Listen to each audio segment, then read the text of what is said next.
Tahukah Anda, otak merupakan bagian tubuh yang paling penting bagi manusia? Sekarang angkat tangan Anda dan letakkan pada dahi.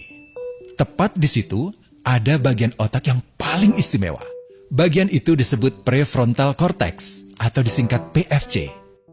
Menurut peneliti otak Jordan Grafman, PFC ini hanya ada pada otak manusia, sehingga membedakan kita dengan binatang. Bagian ini diciptakan dan dirancang khusus oleh Tuhan supaya manusia mampu memilih dan memiliki etika. PFC berfungsi seperti pemimpin. Ia bertanggung jawab untuk berkonsentrasi, memahami benar dan salah, mengendalikan diri, menunda kepuasan, berpikir kritis, dan merencanakan masa depan. PFC adalah pusat pertimbangan dan pengambilan keputusan. PFC inilah yang membentuk kepribadian dan perilaku sosial. Sayangnya, PFC adalah bagian otak yang paling mudah mengalami kerusakan. Jika PFC rusak, maka kepribadian orang bisa berubah. Rusaknya PFC bisa disebabkan oleh benturan fisik, bisa juga oleh zat kimia, seperti narkotika, psikotropika, dan zat adiktif atau nafsa.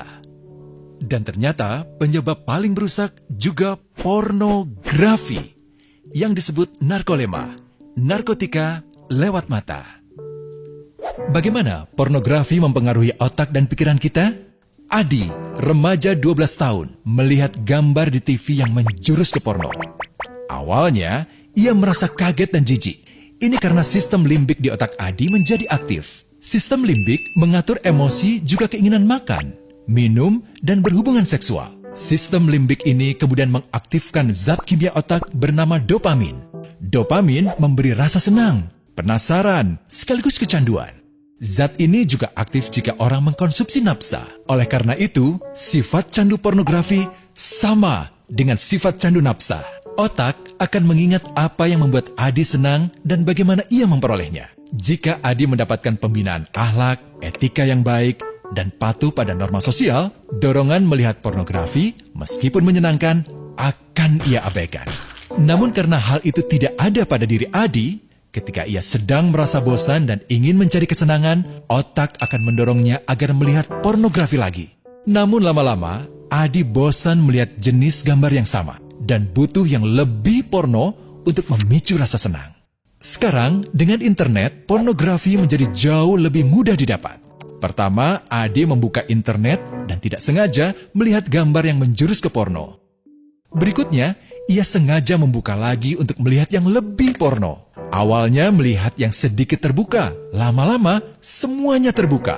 Awalnya melihat 1 menit, lama-lama 1 jam. Adi mengalami kecanduan pornografi. Bagaimana kerusakan PFC akibat kecanduan pornografi? Secara alamiah, dopamin dialirkan dari sistem limbik ke PFC.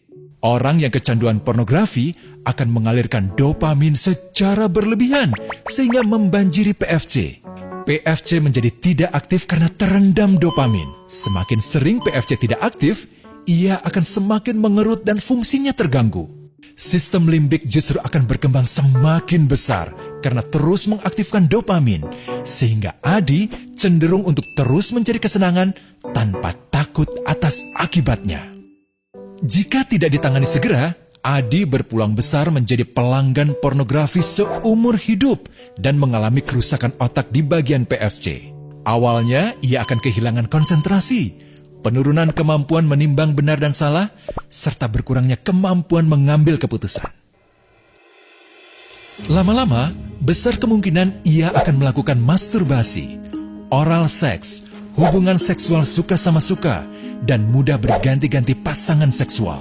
Pernikahan dianggap tidak penting. Pasangan dianggap hanya sebagai objek seksual semata, cenderung merendahkan derajat dan kehormatan lawan jenis.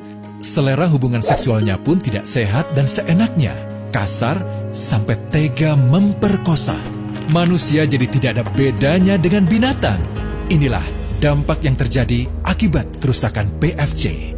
Ahli bedah otak Donald Hilton Jr. mengatakan, jika difoto menggunakan alat magnetic resonance imaging, otak yang rusak akibat pornografi memperlihatkan hasil yang sama dengan otak yang rusak karena kecelakaan.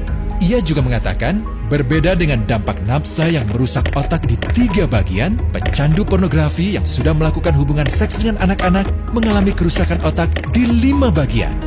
Terbukti, pornografi pada anak lebih bersifat merusak karena PFC belum matang dengan sempurna. Tapi untungnya, otak anak yang belum sempurna ini masih mudah dibentuk. Pengaruh pornografi bisa lebih mudah dihilangkan asal ada usaha untuk memulihkan dengan sabar, terutama oleh ayah ibu, keluarga, dan orang terdekat. Pelajari bagaimana mencegah dan menangani anak yang terkena pornografi. Mari lindungi generasi kita dari bencana pornografi dan kejahatan seksual.